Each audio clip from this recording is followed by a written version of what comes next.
Ang lihim sa tiyan ni Aris. Si Aris ay isang batang masayahin. Pero may isang hilig siya na hindi masyadong maganda. Mahilig si Aris sa matatamis, tsokolate, candy, soft drinks at gummies. Araw-araw, yan ang baon niya. Tuwing gabi, may soft drinks pa siya sa tabi ng kama. Ang sarap! Hindi ko na kailangan ng gulay at prutas. Pero, isang gabi, habang siya'y mahimbing na natutulog, may narinig si Aris mula sa kanyang tiyan. Pagdilat niya ng mata, may nakita siyang isang malaki, malagkit at makulay na halimaw na may mga candy wrapper sa katawan.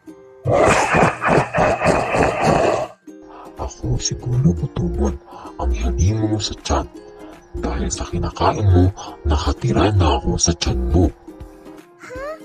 Bakit ako palaging pagod? Bakit sumasakit ang tiyan ko? Kasi ako na ang namumuno sa loob mo. Kapag puro junk foods ang kinain mo, mas lalakas ako.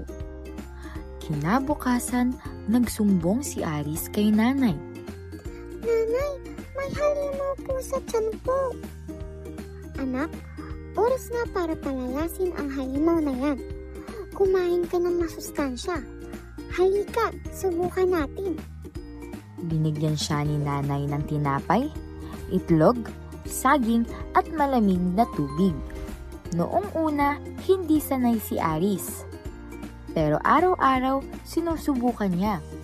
Kumain siya ng gulay sa tanghalian, prutas sa merienda, at iniwasan niya na ang soft drinks. Lumakas si Aris. Nakakatakbo na siya ng mabilis. Hindi na sumasakit ang tiyan niya.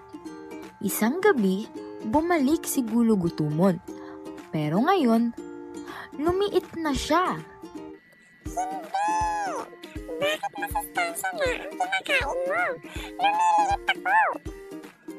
Wala ka na sa tiyan ko, halimaw. Tapos ka na. At simula noon, hindi na bumalik si Gutumon. Si Aris ay naging mas masigla, mas malakas, at mas masaya.